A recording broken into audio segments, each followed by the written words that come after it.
तो आप सभी का स्वागत है साइंस मित्र सजल के इस यूट्यूब चैनल पर। मैं हूं सजल और आज हम लोग पढ़ने वाले हैं क्लास 12th का जो एनसीईआरटी का फ्लेमिंगो बुक का फर्स्ट चैप्टर है द लास्ट लेसन को देखने वाले हैं। इसका समरी देखने वाले हैं आज। और अगर आप चाहते हैं कि इस चैप्टर का एकदम टेक्स्ट बाय टेक्स्ट एक्सप्लेनेशन तो आप कमेंट कर सकते हैं, उसके लिए मैं वीडियो अपलोड करूँगा। जैसे भी आप चाहते हैं आप सुविधा के अनुसार आप कमेंट कर सकते हैं। तो आज इस चैप्टर का क्या देखने वाले हैं, समरी देखने वाले हैं। तो अगर आप इस चैनल पर नए हैं तो जुड़ जाइए इस चैनल पर, क्योंकि इस चैनल पर आपको फिजिक्स, केमिस्ट्री, मैथ्स और इंग्लिश भी आज से स्टार्ट हो रहा है। हर एक चैप्टर का समरी अपलोड होने वाला है। तो चलिए स्टार्ट करते हैं द लास्ट लेसन चैप्टर। इस चैप्टर का ऑथर है अल्फोंसे डॉडेड और ये चैप्टर जो है वो 1870 से 71 के बीच में फ्रैंको प्रूसियन वार के दौरान उसका हिस्ट्री को बताया गया इस चैप्टर में। ठीक है, तो यहाँ पर जो फ्रैंको प्रूसियन वार हुआ था उसमें प्रूसिया जो था वो जीत गया था और फ्रांस का दो डिस्ट्रिक्ट एल्सेक एंड लॉरेन क्या हुआ था वहाँ पर वो उसके द्वारा जीत लिया गया था प्रूसिया के द्वारा।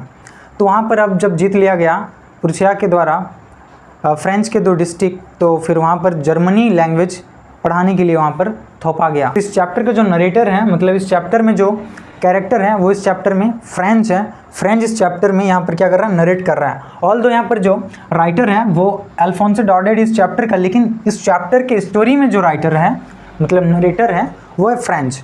तो यहाँ पर ये एक दिन क्या करता है, फ्रेंच लेट मॉर्निंग उठता है सुबह को, फिर ये क्या करता है स्कूल जाने से फिर इसका मूड चेंज होता है और ये सोचता है कि बाहर का जो ये इन्वायरमेंट है उसका ये इन्जॉय करेगा।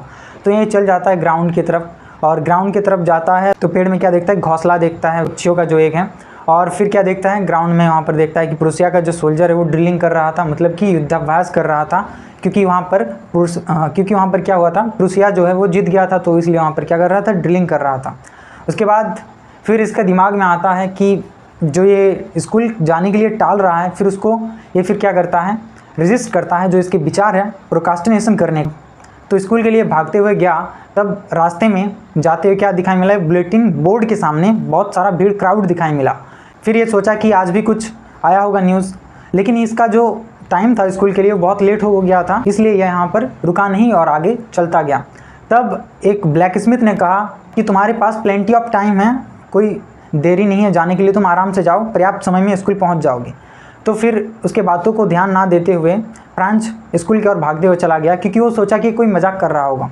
फिर जब स्कूल गया तो स्कूल के बाहर में देखा कि ये तो पूरा एकदम सन्नाटा छाया हुआ था, जैसे कि लग रहा था कि संडे मॉर्निंग है। यूजुअली स्कूल में क्या होता था, जब क्लास होता था तो डेस्क का लगाने खींचने का आवाज़ और जो एमएमएल था उसका रूलर बेंच में मारने का आवाज़ बाहर तक आता था और बच्चे जो है एक क्रम में बोलता था। जैसे कि छोटा बच्चा का स्कूल था तो वहाँ पर क्या होता था, एक कोई बोल रहा है तो फिर वो लेटर को रिपीट करता था, उसका वो आवाज़ सुनाई मिलता था बाहर तक। लेकिन उस दिन अनयूजुअल डे था, उस दिन उसको लगा जैसे कि संडे है, तो फिर गया विंडो से देखा, अंदर देखा कि सब बैठे हुए हैं पहले से ही। फिर इसको बहुत डर लगा कि एमएमएल इसको डांटेंगे, लेकिन फिर भी ये साहस करके क्लास की ओर गया। और जब क्लास में गया तो एमएमएल ने उस दिन इसको नहीं डांटा और फिर इसको कहा कि we were starting the class without you, और उसको फिर अच्छे से पोलाइटली बोला, उसको बैठने के लिए कहा। उसके बाद एमएमएल ने कहा कि आज जो है वो फ्रेंच लैंग्वेज का लास्ट लेसन होने वाला है। तो फिर ये सोच में पड़ गया, तो अच्छा कि ये बुलेटिन बोर्ड में न्यूज़ आया हुआ था। तो यहाँ पर एमएमएल ने कहा कि एज यू नो जर्मनी से क्या हुआ है, ऑर्डर आ चुका है कि जो फ्रेंच का एल्सेक एंड लॉरेन डिस्ट्रिक्ट है यहाँ पर सिर्फ जर्मनी लैंग्वेज ही कल से पढ़ाया जाएगा। तो आज जो है वो फ्रेंच लैंग्वेज का क्या है, लास्ट लेसन है, यानी कि अंतिम लेसन है। तो फिर फ्रेंच सोचा कि मैंने क्या मिस कर दिया। उसके बाद उसको पछतावा हुआ, रिग्रेट फील हुआ और क्या देखा, पीछे विलेजर्स भी बैठे हुए थे। उसको तब समझ में आया कि जो विलेजर्स है वो पीछे के बेंच पर क्यों बैठा हुआ है, क्योंकि उस दिन जो था वो लास्ट लेसन था और एमएमएल के रिस्पेक्ट में, ऑनरेबल में क्या हुआ था, विलेजर्स सम्मान करने के लिए आए हुए थे। और एमएमएल उस दिन जो ड्रेस था वो सामान्य तौर पर जो पहनता था वो ड्रेस नहीं था, वो ड्रेस वो केवल और केवल जब कोई प्राइज डे या फिर कोई इंस्पायर डे होता था तब पहनता था। वो क्या पहना हुआ था, सिल्क कैप टोपी पहना हुआ था और frilled shirt and green coat पहना हुआ था। और उस दिन उसको जो फ्रांस को उस दिन एमएमएल बहुत लंबे लग रहे थे। ठीक है, उसके बाद एमएमएल ने अपना पार्टिसिपल जो दिया था होमवर्क वो फिर पूछा, सबसे पूछा। उसके बाद फ्रेंच का भी टाइम आया, तो फ्रेंच ने सोचा क्या कि आज मैं बिना हिचकिचाए बोल दूंगा। लेकिन उसके बाद क्या होता है, जब फ्रेंच को पूछता है एम हेमल, तो first word, even one word तक नहीं बोल पाता है फ्रेंच और लड़खड़ा जाता है।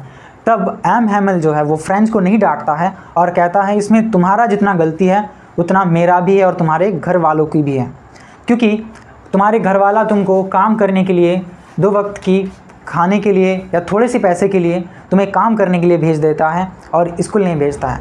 और वो अपने आप को भी एम हेमल दोषी ठहराता है और कहता है कि मैं भी उतना ही दोषी हूँ जितना तुम्हारे माता पिता या फिर तुम हो, क्योंकि मैं भी तो जब मुझे मछली पकड़ने जाना होता था तो मैं तुम्हें अपने बगीचों में पानी देने के लिए कहता था। तो इस प्रकार से जितना तुम्हारा गलती है उतना मेरा भी है।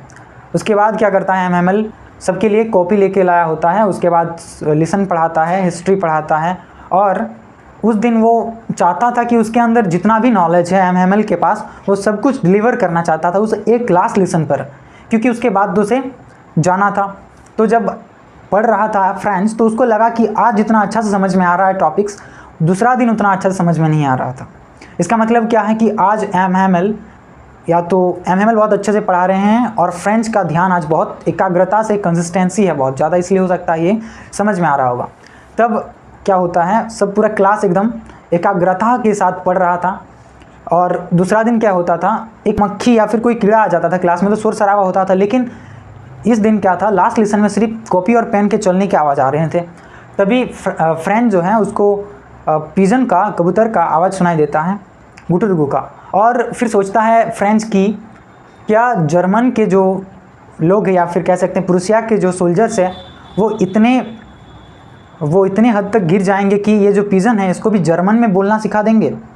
ठीक है, इसका मतलब क्या था कि वो इतना क्रूरता से शासन करेंगे कि जानवर तक को नहीं बख्शेंगे, इसका मतलब ये था। और ऊपर में जो था, एम हेमल की सिस्टर का बैग पैकिंग करने का आवाज़ आ रहा था, क्योंकि नेक्स्ट मॉर्निंग एम हेमल को वहाँ से जाना था, क्योंकि नेक्स्ट डे कोई जर्मन टीचर आएगा जर्मन लैंग्वेज पढ़ाने के लिए। ठीक है, उसके बाद क्या होता है, जो ओल्ड हाउज़र बैठ के रहता है वो अपने जो स्पेक्टल्स है उसको अपने 12 खड़ी का जो किताब है उसके ऊपर रखता है, फिर पढ़ता है। और इस दौरान फ्रेंच को देख के हंसी भी लगता है और इमोशनल भी हो जाता है, भावुक भी हो जाता है। और एम हेमल ने क्या कहा उसके बाद कि कोई भी देश जो है अगर वो गुलाम होने से बचना चाहता है तो सबको अपना जो लैंग्वेज है उसको प्रिजर्व करके रखना चाहिए, क्योंकि मदर टंग जो होता है वही प्रिजन से मुक्ति दिला सकता है। उसे वो की बताता है प्रिजन का, कौन, एम हेमल बताता है। और क्या कहता है, French language is the most logical language in the world, most clearest and most beautiful language कहता है।